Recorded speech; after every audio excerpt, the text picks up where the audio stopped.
Hello everyone.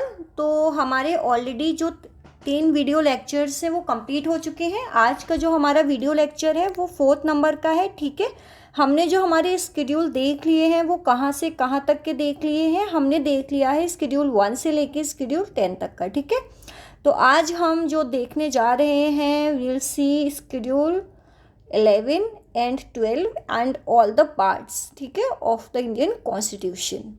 ठीक है, तो देखो जो स्केड्यूल हमारे पास हेडिंग डालो कि स्केड्यूल 11। ठीक है, ये किससे रिलेटेड होता है? ये रिलेटेड होता है आपका पंचायत से। ठीक है, किससे रिलेटेड होता है? पंचायत से। इट कंटेन दी, ठीक है, provisions of the powers and the provisions and regulations of the panchayat. ठीक है, तो ये कौन से अमेंडमेंट एक्ट के द्वारा ऐड किया गया था? ये 73rd कॉन्स्टिट्यूशनल अमेंडमेंट एक्ट 1992 के द्वारा इसको ऐड किया था। और इसमें टोटल नंबर ऑफ कितने सब्जेक्ट्स होते हैं अगर ये हम देखें तो इसमें अराउंड 29, कितने 29 आइटम्स होते हैं या 29 सब्जेक्ट्स होते हैं। ठीक है, ये 29 सब्जेक्ट्स वो हैं जिन पे जो तुम्हारा पंचायत है वो जिनकी पावर होती है, जो इन पे रेगुलेशंस बना सकते हैं। ठीक है, तो वो कौन कौन से सब्जेक्ट्स हैं वो देख लो। जो इम्पोर्टेंट सब्जेक्ट्स हैं मैं सिर्फ आप लोगों को वही बता रही हूँ। ठीक है, फॉर एग्जाम्पल एग्रीकल्चर। ठीक है, नंबर 2 लैंड इम्प्रूवमेंट और land reforms. Number 3 soil conservation. Number 4 is minor irrigation.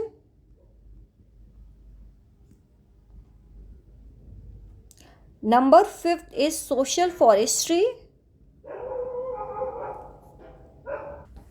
ठीक है, social forestry and farm forestry.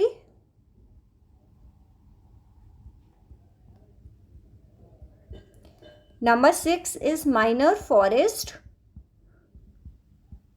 produce. Number 7 rural housing. Number 8 is drinking water. So these are some important and there are many more. For example, ठीक है, poverty alleviation, ठीक है, program like libraries हो गया, adult and non-formal education, cultural activities, family welfare, public distribution system, maintenance of community assets. So there are many, there are total 29 subjects or items on which the panchayats can make regulations. Okay, so now come to schedule 12। तो उसमें क्या था? Schedule 12 talks about municipalities. Okay,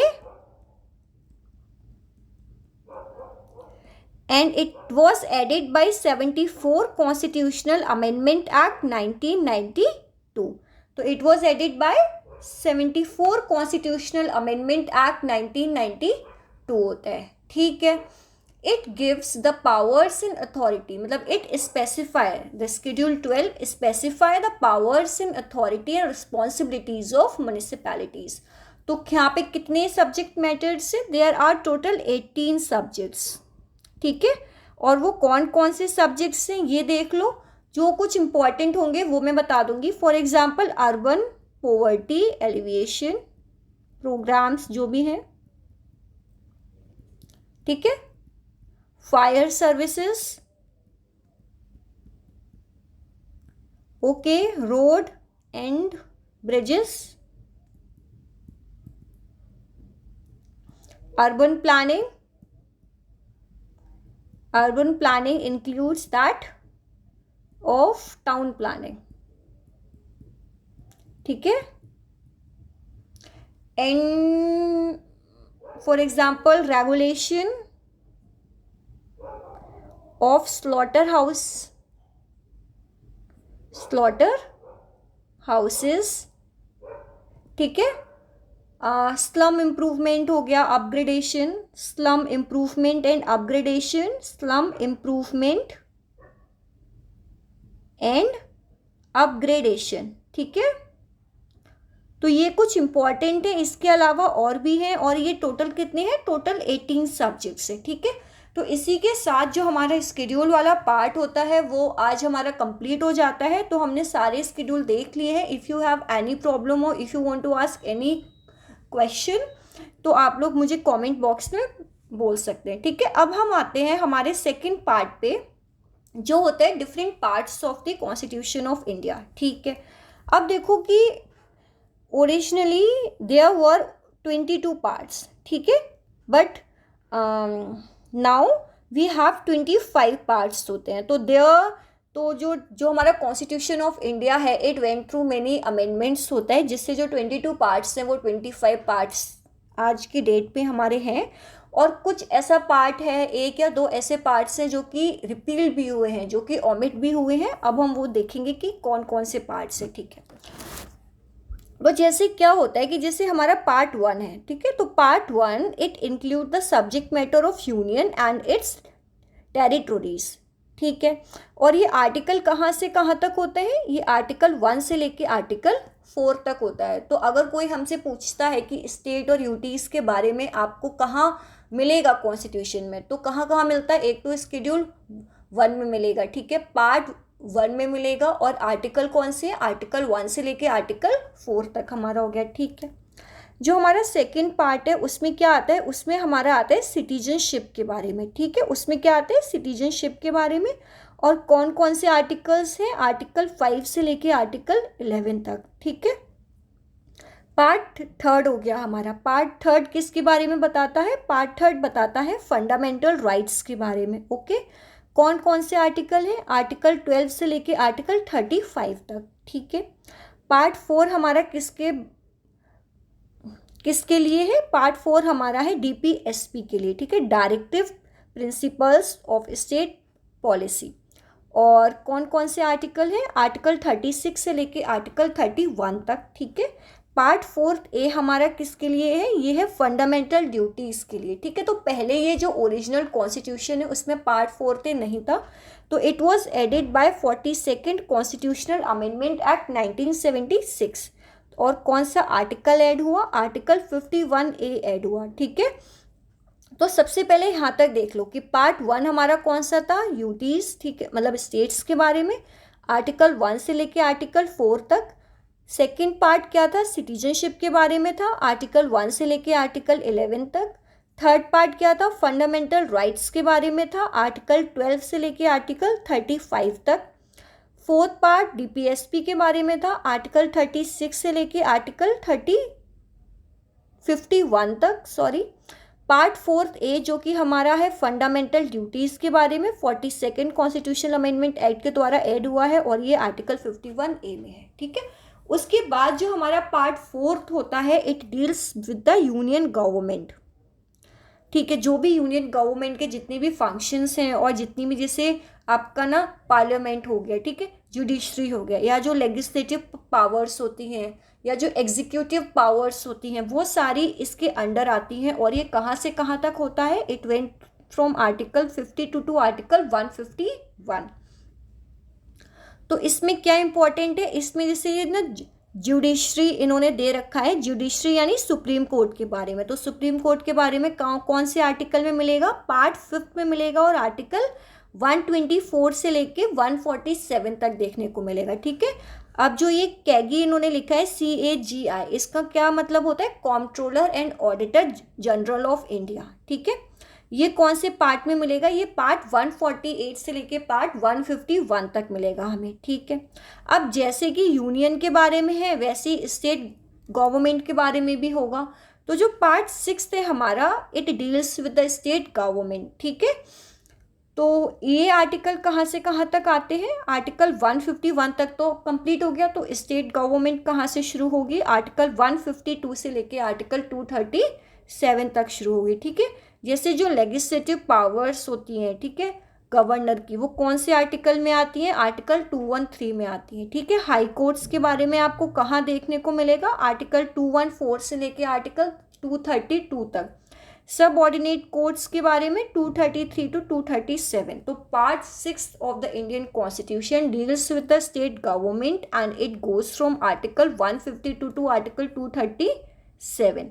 ठीक है, अब हम आते हैं पार्ट 7 में। जो पार्ट 7 है ये हमारा रिपील हो गया, यानी ये हमारा डिलीट हो गया है। और ये किस कॉन्स्टिट्यूशनल अमेंडमेंट एक्ट के द्वारा डिलीट किया गया है? ये 7th कॉन्स्टिट्यूशनल अमेंडमेंट एक्ट 1956 के द्वारा डिलीट किया गया है। ठीक है, जो पार्ट 8 है ये हमारे यूटीज़ के बारे में है। ठीक है, और ये कौन कौन से आर्टिकल में है? आर्टिकल 239 से आर्टिकल 242। ठीक है, पार्ट 9th एंड 9th भी बहुत इंपॉर्टेंट है। पार्ट 9 हमारे पास पंचायत्स के बारे में है, from article 243 to article 243O।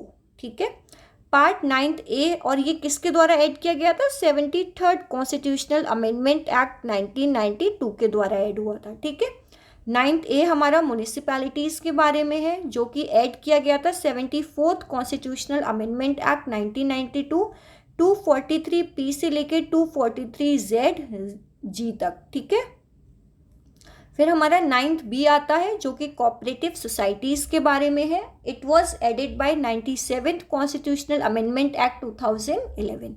ये कहाँ से कहाँ तक है आर्टिकल? आर्टिकल 243ZH से लेके आर्टिकल 243ZT तक। ठीक है, पार्ट 10 हमारा स्केड्यूल एंड ट्राइबल एरियाज़ के बारे में आता है, and it goes from article 244 to 244A। ठीक है, पार्ट 11 हमारा relation between union and the states, article 245 से आर्टिकल 263। ठीक है, ये इतना इम्पॉर्टेंट नहीं है part 11 is not also very important. Part 13 is also not very important, but एक बार देख लो। जैसे पार्ट, ठीक है, 12 में हमारे पास है फाइनेंस, ठीक है, property and contract and suits, तो 264 से लेके 300A तक है ये। ठीक है, पार्ट 13 हमारे पास है trade, commerce and intercourse with India, और ये goes from article 301 to article 307। अभी शायद आप लोगों को ये याद नहीं होंगे, लेकिन जब बार बार आप लोग इनको देखोगे, ठीक है, तो ये अपने आप याद हो जाएंगे। आपको रिवाइज जितना ज़्यादा होगा उतने ज़्यादा अच्छे से याद रहेगा। ठीक है, पार्ट 14 बहुत इंपॉर्टेंट है। पार्ट 14 में सर्विसेज और पब्लिक सर्विस कमीशन के बारे में बात की गई है, और ये हमारा चलता है 308 से लेके 323 आर्टिकल तक। ठीक है, पार्ट 14A भी बहुत इंपॉर्टेंट है, and it was added by 42nd constitutional amendment act 1976। Tribunals के बारे में ये हमें बोलता है, और ये कौन से आर्टिकल है? Article 323A and article 323B। ये बहुत इंपॉर्टेंट है ये वाला पार्ट 15 इलेक्शंस के लिए है, ये भी बहुत इंपॉर्टेंट है, और ये कौन सा आर्टिकल? 324 से 329A तक है। ठीक है, उसके बाद जो इम्पोर्टेंट है वो है part 16, special provisions relating to certain classes. कौन से आर्टिकल में है? आर्टिकल 330 से लेके आर्टिकल 342 तक। ठीक है, ऑफिशियल लैंग्वेजेस पार्ट 17 में हमको है मिलेंगी देखने को, और ये चलेंगे आर्टिकल 343 से लेके आर्टिकल 351 तक। ठीक है, पार्ट 18 में क्या है? इमरजेंसी प्रोविजंस, आर्टिकल 352 से लेके आर्टिकल 360 तक। जो ये आर्टिकल्स हैं ये हम अपने नेक्स्ट वीडियो लेक्चर में नंबर 1, नंबर 2, नंबर 3 के वाइज इस तरह से देखेंगे, तो don't worry, will all learn.